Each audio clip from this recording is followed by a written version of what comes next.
So, Chapter 4, Torts and Cybertorts.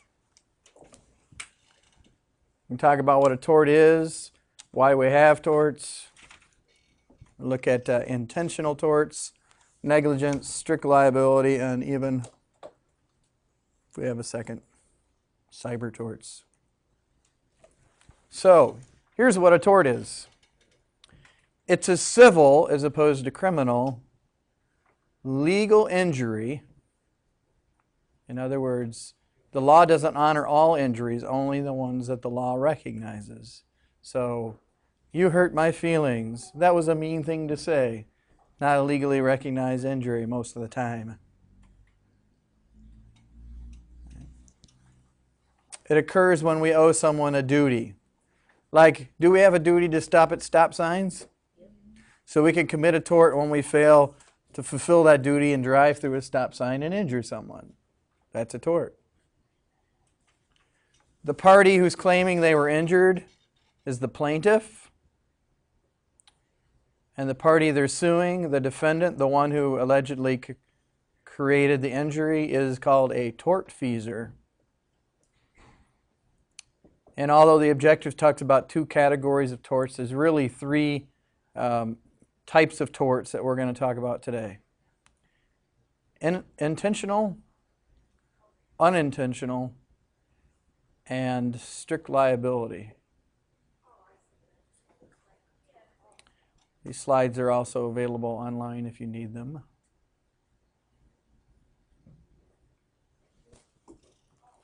And those bottom three, you're busy writing them down. I'm going to go through each one of them. So, intentional torts. And the chapter breaks it down. Intentional torts against people, property. Some of these I'm sure you've heard of. You guys heard of assault and battery before? The author is a little inaccurate, I think, because they say assault and battery, and it's not always and. You can have an assault without a battery. You can have a battery without an assault. So when it says an assault is the reasonable apprehension of fear of immediate contact, okay, that means someone intends to place someone in fear. For example, if I were to make a fist and act like I was going to hit you, look how terrified you are, right? Then you would be in immediate apprehension. Versus me saying, well, in a week from now, if you're around, I might hit you. Not so immediate, right? And it defines battery as a completion of that assault. So I'm swinging, you see it coming, you're screaming, bang, I make contact with you. But battery doesn't always happen in a way where you know it's coming. Right? How else could you have a battery without it being a completion of an assault? Some kind of accident. Well, that wouldn't be an intentional tort, would it, if it was accidental? So if you surprise somebody. How would you surprise someone and batter them? Right. Right? Instead of swinging at them from the front, you just come at them from the back. They don't have reasonable apprehension of harm because they don't know what's coming. Bam, battery. So you can have an assault without a battery, and you can have a battery without an assault.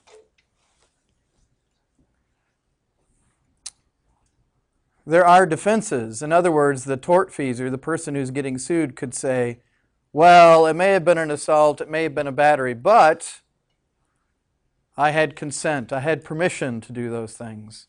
Now, when are you going to tell someone, please go ahead and assault me or go ahead and batter me? I mean, not very often, right? But can you think of a sport that's actually consensual battery? Boxing, right? Let's get in a match and beat each other up. I mean, what would it be like? I forget how much it costs to get pay-per-view and get some big wrestling or boxing match these days, but you pay your money, you get your bowl of popcorn, you're watching the show. First swing, the other guy goes, oh, you hurt me, and sues, right? How exciting would that be? So they're consenting when they go in the ring. They know they're going to get hit.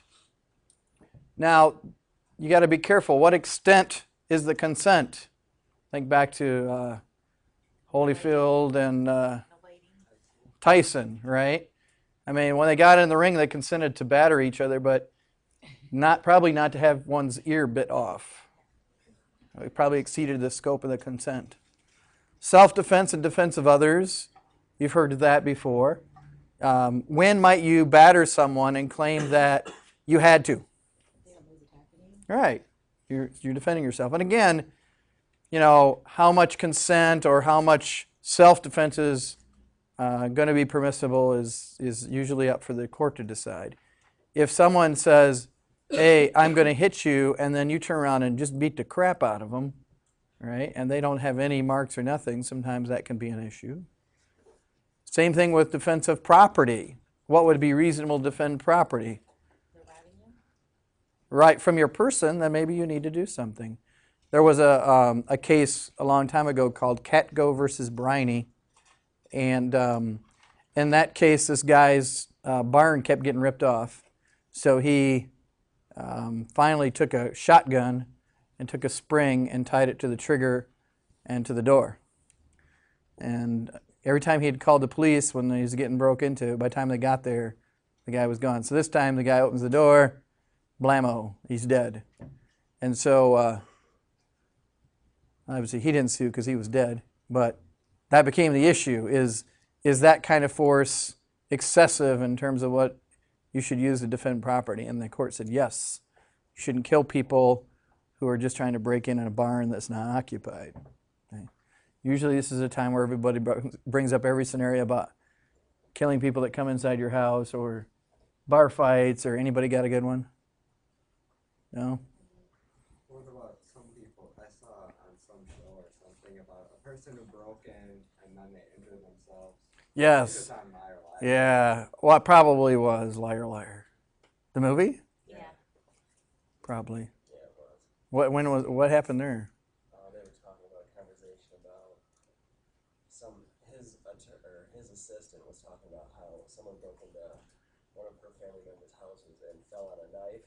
Oh, and then sued. And the breaking in guy sued for Yeah. $1 million. Yeah. The lawyer's like, I would have got him 10 or something like that. Right. Yeah, a lot of that's urban myth. Occasionally that happens, when it involves excessive force, but often, I broke in, I got trapped in the garage, I had to eat dog food or something, Go to urbanlegends.com, you'll find that. It's just a What about, like, made-up story. strict liability, like someone breaks in your house but you own a lion and the lion, chews them up. I guess I did ask for this. Yeah, when we get to strict liability and we talk about keeping animals, that's usually the issue that comes up. Do you mean if some kid is on my property or someone breaks into my property, I could have liability? And that's usually what we end up is arguing, well, what does the statute say? I mean, if the statute says only if you keep this kind of animal, you're liable no matter what, sometimes people have recovered for that. All right, false imprisonment. Okay, these intentional torts are designed to protect some kind of interest that a person has. What is false imprisonment designed to protect? It's designed to protect you from someone interfering with your liberty, right? To be able to go where you want to go. For example, if I shut the door and told you guys you couldn't leave, prevented you from going, you might argue that you were confined or restrained, and as a result, you suffered some harm from that. In a business setting, that won't happen, by the way. In a business setting, that comes up sometimes when we try to detain shoplifters who are trying to take something. Now, usually what I hear from people, anybody in retail, have to deal with lots of shoplifters. Usually they have policies that address this. What's the policy where you work? We cannot approach the customer unless we know for sure. And then we're supposed to ask them, like if we see them take a shirt, we're supposed to go up and ask, oh, do you want to look for jeans that will go with this shirt that you have? That you stuffed underneath your shirt. We can't stop people when the sensors go off. We're not allowed to put it in their bags. Right. So some of that is related to potential liability. Sometimes, you get big scenes, people wrestling with people or accusing people of something in front of other people, and there's kind of liability issues. Another common one I hear is Wait till they get past the cash registers, out the door before you confront them. Or some places don't stop them at all, just let them go. Or if you suspect it, call security. Security has to deal with those kind of people. That must be the policy in Rivertown Crossing Mall. I swear every time I'm there, there's like 5 security guards chasing a bunch of kids around for something. Not me. No, they could, yeah. I'm too slow now, so. Infliction of emotional distress. You guys have probably heard this. I suffered emotional distress, right? Well, we find out from the chapter that this is not just any old thing that's said or done, but it has to be extreme and outrageous conduct. Can you think of anything that might be extreme and outrageous?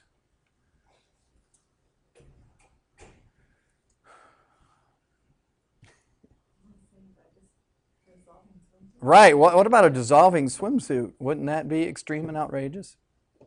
One of the classics case involved Howard Stern, which I know it's hard to believe Howard would be extreme and outrageous, but he had Debbie Tay was her name, and I'm not sure if she was a prostitute or what she was, but he had her on the show while she was living. And then after she died, he had her back on the show. He had her ashes back on the show, and they did various things with her ashes. And so the estate sued Howard and said, that's extreme and outrageous. And Howard argued, hey, that's what this show is all about. And the court said, that's the kind of stuff we're talking about. When you do stuff like that, then the family should be entitled to recover something for that. Some courts require physical symptoms. I don't know if that helps or not. All right. Defamation. You guys have heard of this before, right? Defamation. When we intentionally say something about somebody else that harms their reputation, and by harming one's reputation, I mean other people hear about it, then we may be liable for this tort.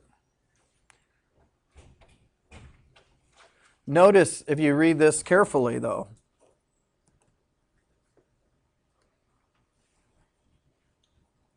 false statement, right? So you stop by my office, you confide something in with me, and then I come in here and I blab it out to everyone. Is it defamation? No, because I'm not making a false statement. I'm making a true statement about you. Of course, it might be another tort, which we'll talk about later, but it's not defamation. Defamation involves making false statements about people. Even if it's on the internet, that might be actionable. The last bullet up there says it has to hold someone out to contempt, ridicule, or hatred in the community. Of course, that's got to be up to the court, what that might be.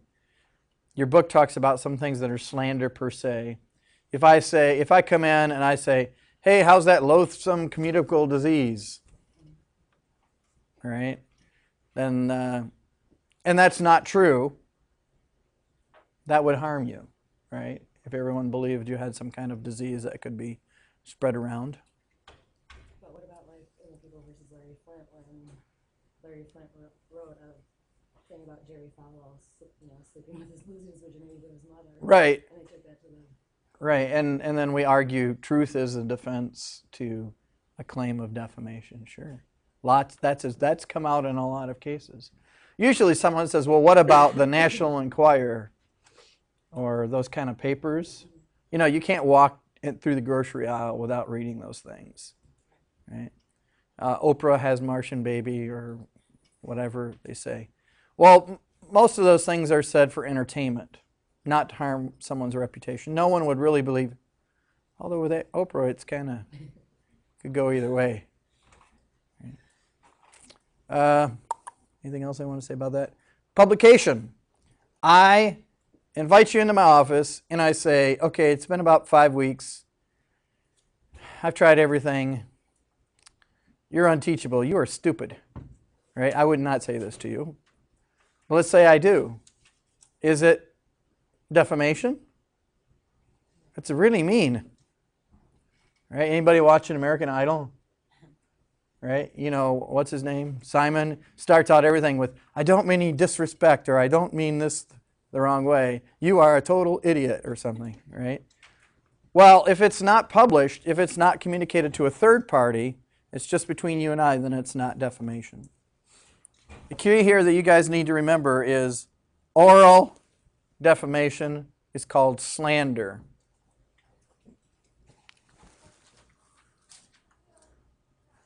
Written defamation is called what? Libel. Good.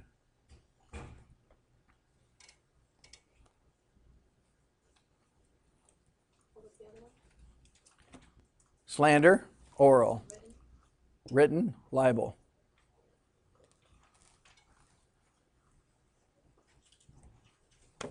All right, this is what I was talking about, slander per se. Professional impropriety, you know, hey, how'd that prison sentence go for embezzlement? And it ruins my reputation as an accountant or an attorney. I'm not so sure about the last one. No disrespect, but if you know what unchaste means, I don't know if whether men or women is unchaste is slander per se or not. Basically, these things are saying, if you hear this about someone, there's no need to prove damages because everyone knows it's bad.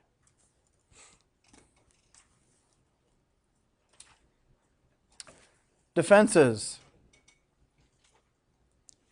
Truth is an absolute defense. If someone argues you slandered them because you said something about them and it hurt their reputation, you can argue, well, it's true. It could be privileged. There could be a law that says you can say bad things about this person. For example, if you watch C-SPAN, which I watch every day. Okay, I don't really, but they say lots of nasty things about each other while they're on C-SPAN. Public figures. Who would be a public figure? Politicians. Politicians would be. Stars would be. People who hold themselves out in the public light. You have to show actual malice. You have to show that someone is really trying to get them. So what's the difference between malice and actual malice? Is there a difference there? Well,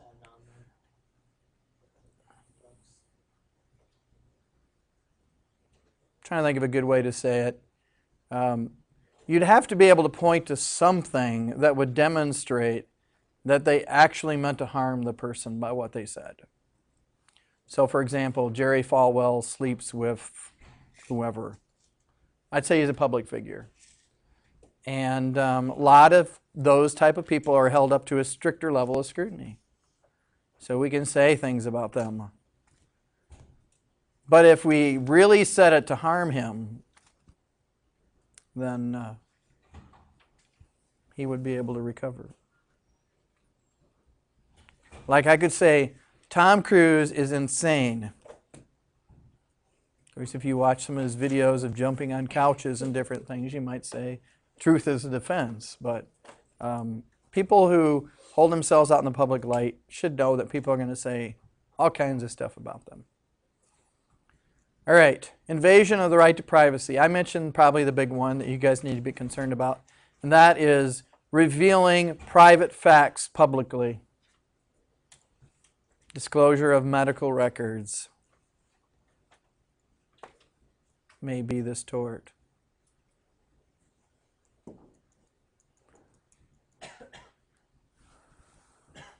Appropriation, we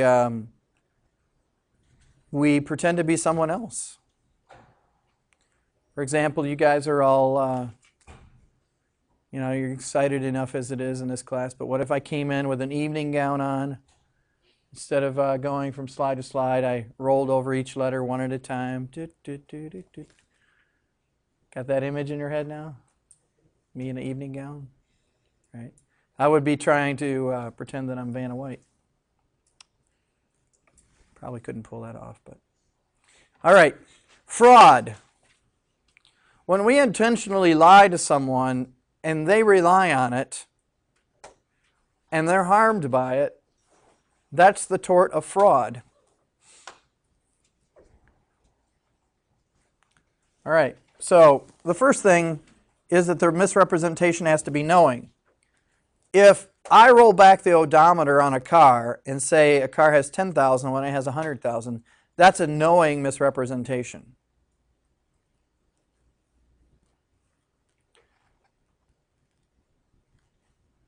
What if I look at the odometer and I say, yes, it has 10,000 miles on it, and I don't know that the odometer has been rolled back? Is that a misrepresentation? Yes, it is. Is it a knowing misrepresentation? No, it's not. So there's a difference between knowing misrepresentation, which is fraud, and innocent misrepresentation. Innocent misrepresentation is when I say things that aren't true, I just didn't know they weren't true. I had a guy who sold vans, and a customer came in and asked for a van that had power seats in it. And he went out, he looked in the lot, and he said, here's a van that has power everything, power seats. It was on the sticker, and the guy gets it home and realizes no motor, no switch, no power seats. And so he calls the guy up and says, you know, you sold me a van that didn't have power seats. He said, sorry, I didn't know. Turned out the factory had put on the wrong sticker, wrong features on it. Not fraud, right? Innocent misrepresentation. The guy still got his seat. It still was made right, but it wasn't fraudulent. All right, so you have to have the intent to induce someone to rely on it. Justifiable reliance. If I go in and I say, how's the ride on that car? And the person says, it's awesome. It's the best ride you'll ever get. And it turns out that it's not. Can I sue him? Yes, you can sue for most anything. Am I going to be able to recover under this? It doesn't get thrown out, stuff like that. It may. What would the court say? It's a frivolous lawsuit or Frivolous, why? because If I sue for this, if I sue for fraud. Well, that guy is speaking his opinion, maybe. Exactly. The bottom one there. Puffery or opinion. You know, is anybody really going to believe when someone says this is the best ride in the world? Should you rely on that? That's why it says justifiable reliance. What should you do if you want to know what the ride's like on a car? Right. So you don't justifiably rely when you say, okay, I'll take his word for it. Must be a good ride. Okay. So just remember, puffery, statements of opinion are not fraud. Innocent misrepresentation, not fraud. Only when you knowingly misrepresent do you have fraud. All right. Now, taking these torts and applying them to business. You can wrongfully interfere with a contract, doing a lot of things we've already talked about. If you know there's two parties to a contract, you want one of the parties to breach, you could say bad things about the other party. Hey, they're going to go bankrupt. You probably don't want to deal with them. Hey, they have defective products. You probably want to breach the contract with them. Even if there's not a contract, if there's a business relationship which you intentionally interfere with, you can have liability. Now, this one's kind of tough because there's also competition. If I just say I have a lower price than them, that's not an intentional tort. That's competition. But if I conspire with a group of businesses to try to put someone out of business, then that's tortious.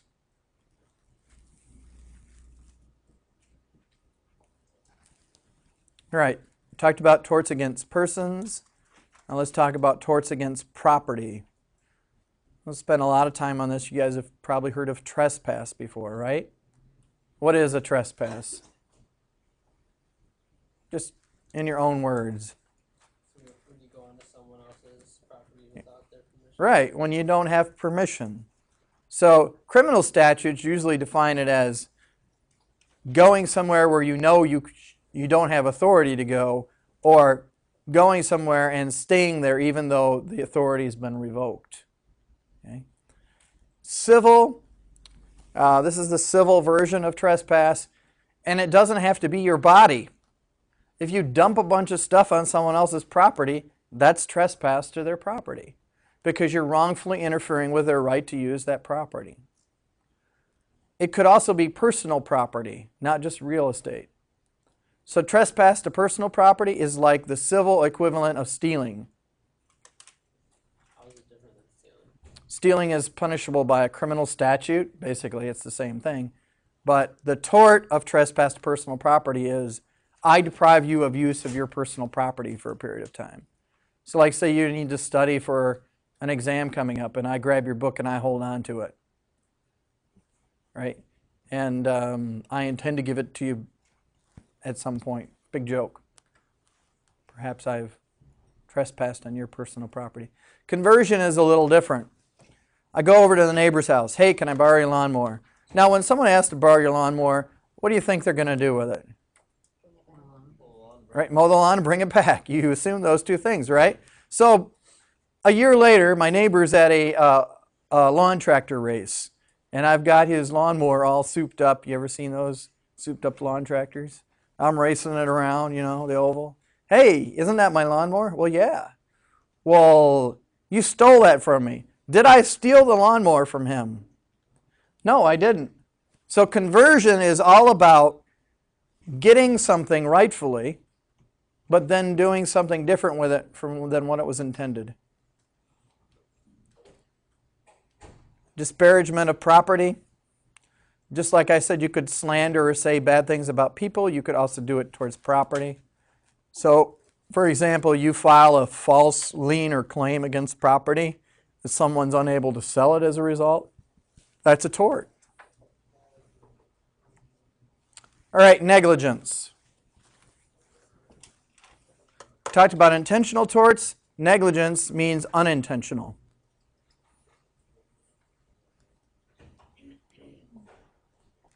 And one of the objective questions that you were asked is, what's needed for negligence? What are the elements of negligence?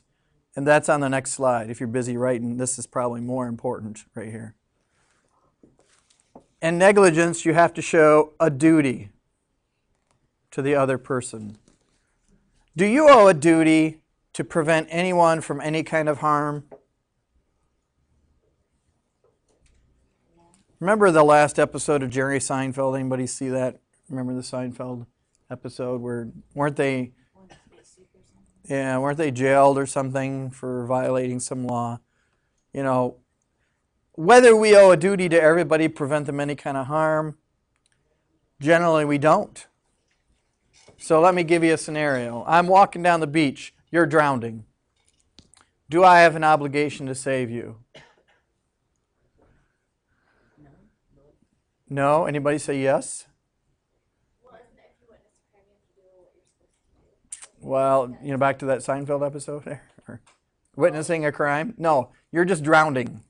Not a crime. I'm walking by. You're like, blow, blow, right? Well, isn't it like a car accident? If you witness a car accident, you have to help, Well, there is a statute that deals with that. but not drowning. Not that I know of. Right, not that I know of. Yeah. Yeah. So the answer is it depends. Right, I'm walking down the beach, I'm a lifeguard. Then I don't go, oops, sorry, I'm on break. Get back to you in a few minutes. Can you tread water for a little while? Right? But just generally, I mean, why do you guys say no? I mean, what if I don't know how to swim? This could be a problem, right? Or even if I do know how to swim, the person's drowning because sharks, undertow, something is causing a problem here, right? So why should I put myself in harm's way? Now, morally or ethically, you might feel like you have an obligation, but the law doesn't say you owe everyone a duty to prevent any kind of harm to them. So, if it's my job, yes. If I put them in harm's way, hey, which way to the hot dog stand? That way, hee hee, and they go in and they're drowning. Or it's my kid. Sorry, I know I don't owe you a legal duty, so hang in there, right? So, in some situations, when I have a relationship of some kind, then I owe a legal duty. I'm driving down the road. Do I owe a duty to protect all motorists from any kind of harm? No. What kind of harm do I owe them a duty? The kind that you cause. The kind that I would cause, right? So I have to control how I drive so I don't harm them. So duty is the first thing you need. Then you need a breach of that duty. So let's say I owe... Did I ever tell you the Jeep story about me driving on the sidewalk? Not the one about you driving over your babysitter's car. Oh, okay. This is another time. First day of classes this summer at the MTech downtown here. I'm at this intersection, and when the Amtrak train comes and parks downtown there, it backs up traffic for miles, right? So I'm sitting there. It's getting late for class. I can't get there. All of a sudden, I do the calculation. Sidewalk this wide, Jeep only this wide, right?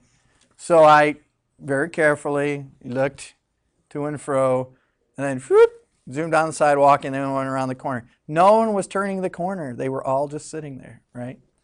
So do I owe a duty to people walking down the sidewalk?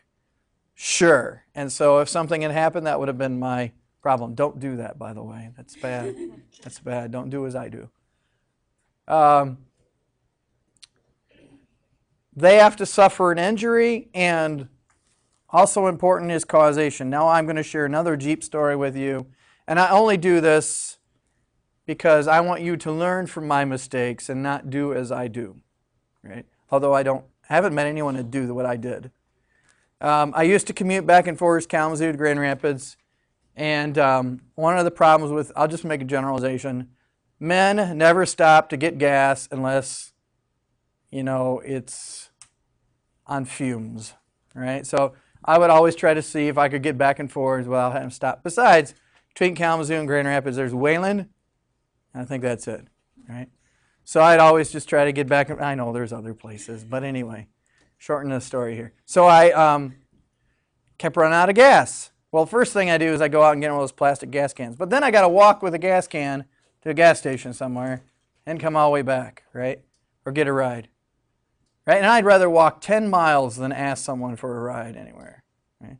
So I go to Farm Place, weird commercials on TV. No, Implement, sell. What? Tractor Supply, yes, Tractor Supply store. And they say, we got an idea for you. How about a jerry can? I'm like, what is that? These steel cans that you can fill them up with gas, right? I'm thinking, I've seen these on TV, Safari, whatever. Put that thing on the back of your Jeep, right? So the problem is, I get home and I realize that I have a Jeep Liberty, which isn't a real Jeep. It's just a pretend type Jeep. And in the back is a spare tire in the middle, and I can't get the can on there, right? So I fashioned this really cool platform, and I mount the gas can on the front, right? And I'm driving to Grand Rapids. I get to the S-curve. Traffic's backed up, and guess what happens on one side of the S-curve when traffic's backed up? All the gawkers on the other side see it. They all back up. Big accident. I come around the corner. It's slippery. I run into a lady, and it caused a little fire with a gas can. Now, when I put this gas can on the front of my vehicle, did I intend to ram an old lady? No, it's not an intentional tort. When I strapped this gas can on the front of the vehicle, was I thinking to myself, I could run into an old lady? No, I wasn't. All right? Should I have thought I could have run into an old lady? Yes. So that's part of what causation is about. Even though I didn't intend the harm, I was negligent because I should have known that something like this could have happened. Right? Now the other part of causation is how proximate it is. Now here's what I mean. If I didn't actually no old ladies were burned during this thing, right? Just the vehicle got a little black. So if I injure the old lady who's in the vehicle, not from fire, but she gets whiplash, am I responsible? A vehicle next to it catches on fire, am I responsible?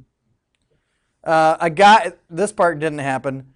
National radio station picks up this story, broadcasts it. Some guy's in Nebraska drinking hot coffee, laughs so hard he spills coffee in his lap. burns himself. Am I liable? Why not? Because my negligence is not the cause of his injury. It's not foreseeable that that could have happened. So anybody want to know what happened to the lady? I just made that story up. How many people thought I did that? Yeah, come on, you did. Like, you're stupid.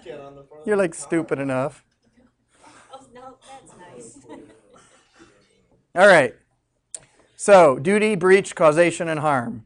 Sometimes we owe a higher duty, like attorneys. You come to them for legal advice. What if later they go, well, okay, so I didn't know the law. I gave it a good shot. Or an accountant. Here's my taxes, and they really screw it up, right? Well, other people might have made a mistake. Well, no, you owe a higher burden in that case. You owe a higher duty. And we talked about injury and causation. Defenses.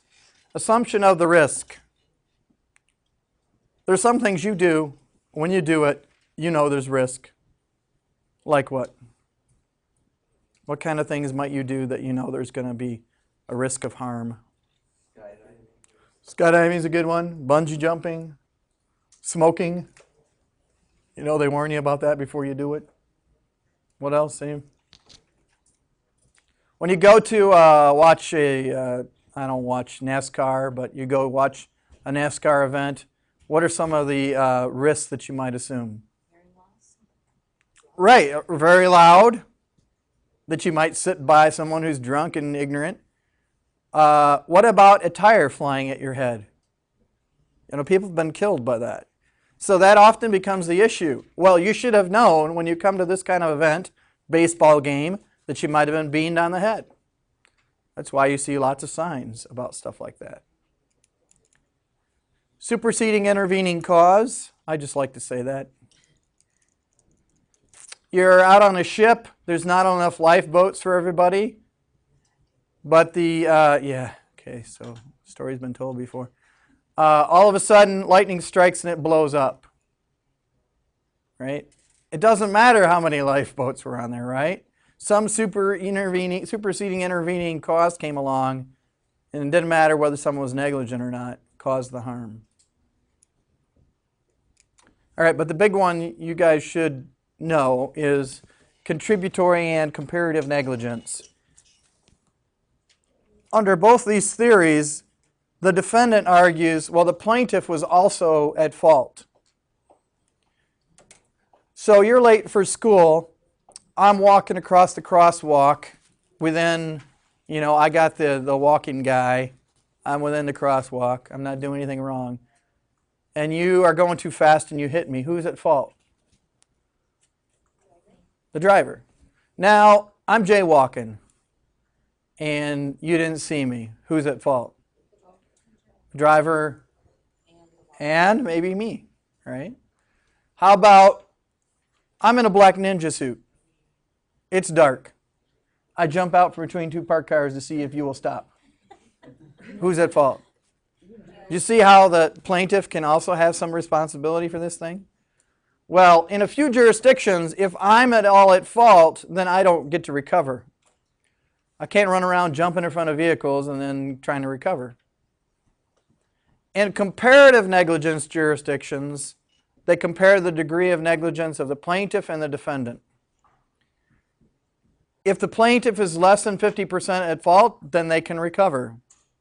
So if I'm jaywalking, but you're more at fault because you were driving too fast, it's slippery, it's dark, too fast for the conditions, then I can recover less how much I'm at fault. If I'm more than half at fault, I'm in ninja suit, jump out, probably more than 50% at fault, I don't get anything. Now, the goofy thing about this really is, all right, how much is jaywalking? What percentage is jaywalking?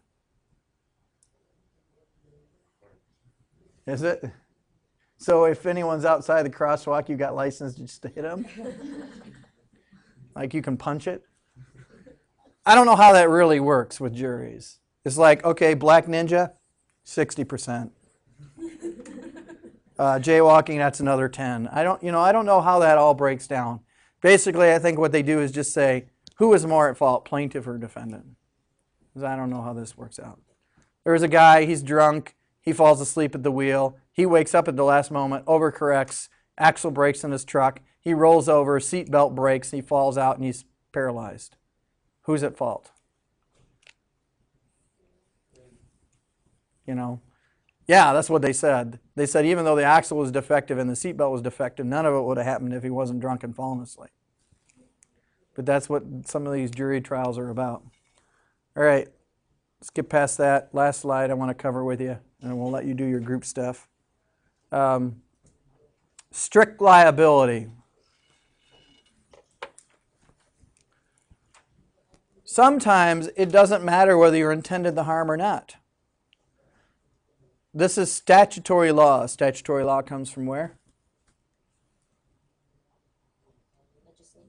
Exactly, legislature. State or federal legislature says, we think if people engage in this kind of conduct or have these kind of things, if harm results, they're liable, even if they didn't mean for the harm to happen. So pit bulls is an example of a statute that says, if you have one of these animals, if it harms someone, you're at fault. Shaking your head no? Oh, just trying to wake up? Oh, okay. All right, I do that sometimes when I have my earrings in too. Yeah. Okay. So I got a pit bull, right? Pit bull's name is, give me a name. Fluffy. Fluffy the pit bull. Every class it's Fluffy, I don't know why, but Fluffy the pit bull. Fluffy's never bit anyone. And I don't tell Fluffy, go get him, boy, right? But all of a sudden, Fluffy just snaps. Rawr, tears someone up. I'm liable. And I can't argue as a defense, I didn't know. Or little Fluffy's never done that before. Doesn't matter. Or lions or whatever it is. This can also apply in product liability. There are some things that people possess or do, and it doesn't really matter whether they meant for the harm to happen. If harm happens, they're going to be responsible. If they make a product that's defective.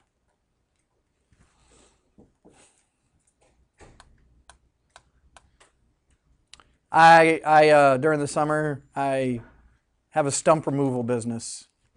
Use lots of explosives, right? And neighbor kid keeps monkeying in, trying to get into my explosives, right? Just put a sign on the door, neighbor kids stay out, quit monkeying with my stuff, right? Next day I come home, neighborhood's leveled, right? No more neighbor kid, right? And now I'm going to argue, well, I told him, right? Is that going to work? No, because if I store explosives, even if I didn't intend to blow someone up, or even if I wasn't negligent in how I was storing them, if they harm someone, the statute says I'm going to be liable for that. All right.